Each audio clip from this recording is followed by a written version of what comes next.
Hey, hello everybody. Today I'm gonna show you something new about ZBrush.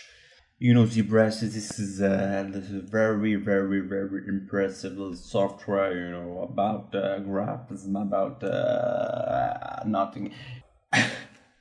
Je pense que vous avez tout de suite deviné que j'étais extrêmement nul en anglais. C'est tout à fait normal. Mais j'ai voulu faire une petite intro comme ça, humoristique, parce que, car je pense que tout le monde le sait, enfin tous ceux qui sont dans le graphisme savent que beaucoup de logiciels, beaucoup de tutos, pardon, tels que ZBrush, Maya ou encore d'autres qui sont très utilisés, n'ont que très peu de tutos en français. On remarque que voilà, sur internet on va trouver beaucoup de tutos en anglais. Peut-être c'est vu la population mondiale et vu que l'anglais c'est une langue, on peut dire un peu internationale, et que c'est beaucoup employé. Donc on va trouver beaucoup de tutos en anglais mais peu en français. Donc j'ai voulu faire une petite blague par rapport à ça. Bref, c'était juste pour la petite parenthèse. Sachez que ce sera du tuto en français. Et justement, on va commencer maintenant avec ce petit logiciel vraiment sympathique de ZBrush. Moi, je suis sur la version 4 R7.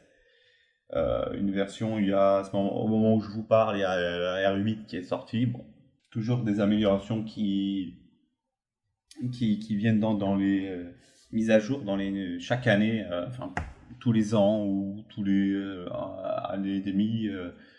Il y a une nouvelle version qui sort, c'est un petit peu comme Maya 3ds Max, Maya 4D, etc. On a toujours chaque année ou une nouvelle version.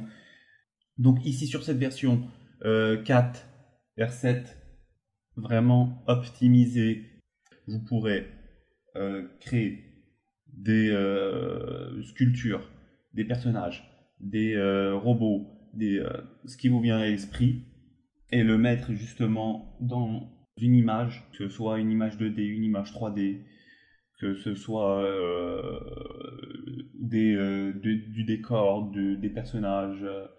Vous avez vraiment des grandes possibilités avec ce logiciel qui permet, si on veut, de pouvoir commencer de A à Z un personnage. Par exemple, je dis n'importe quoi, un personnage, on peut le faire de sa création, du début de sa création, jusqu'à sa finition, c'est-à-dire sa finalisation, c'est-à-dire le rendu, avoir l'aspect final directement à travers le logiciel. C'est possible, certes. Après, bien sûr, c'est un logiciel avec lequel on peut basculer sur d'autres pour pouvoir finaliser sa production.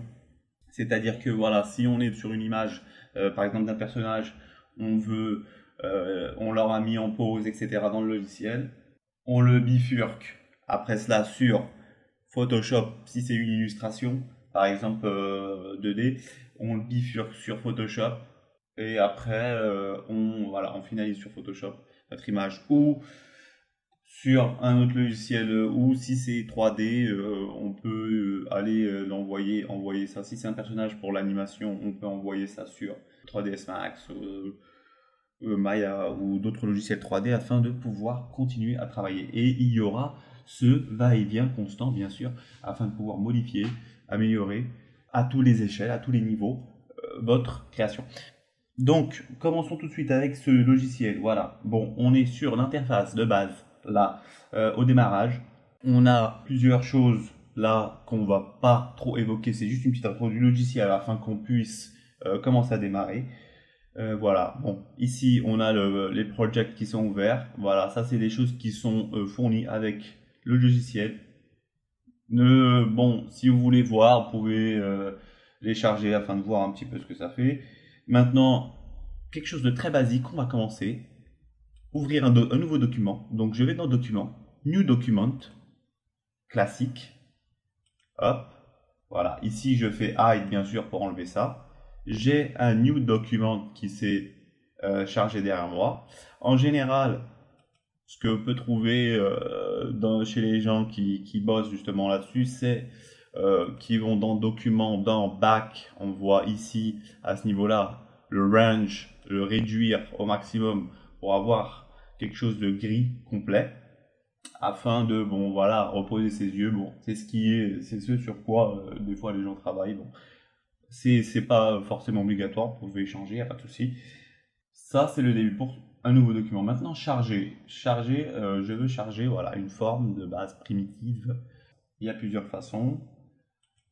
Notamment, je peux aller dans le Lightbox Tool ici, où on voit qu'il y a des personnages ou des projets qui sont d'office inclus.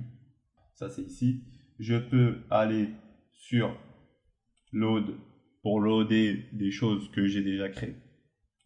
Ça, c'est une chose. Je peux aller sur Sample Brush ici pour loader des formes primitives, telles qu'une sphère, par exemple. J'ai loadé une sphère ici. Bon, j'ai ici qui fait ça tout de suite. J'ai dû appuyer justement sans faire exprès, mais je peux recommencer. Vous voyez que c'est en live, c'est du live. Il y a des erreurs, c'est en live, c'est afin de montrer à tout le monde. Voilà. Je recommence, je fais un nouveau document. Hop, ici, une simple brush, je choisis Simple Brush. Je prends ma sphère 3D, je la charge, je drag and drop, je drague sur l'écran, je clique, donc je maintiens cliquer afin de pouvoir vous faire grossir la sphère. Suite à cela, je clique directement sur Edit ici. Voilà, le petit carré est affiché. À ce moment-là, si je clique à côté, vous allez voir que voilà, je navigue sur, on voit la boule tourne. Je navigue sur l'interface. Donc voilà, là, vous voyez que je ne peux pas. Si je clique dessus, il me marque un message comme quoi je ne peux pas modifier la forme. Ce qu'il faut faire, c'est tout de suite aller dans Make Polymesh 3D et cliquer dessus. Et à ce moment-là, on a créé un Polymesh 3D sur lequel on peut commencer tout de suite à faire des petites navigations, commencer à déformer tout ça. Voilà, ça c'est pour le lancement, afin de pouvoir directement ouvrir un document, charger une forme primitive et commencer à travailler dessus.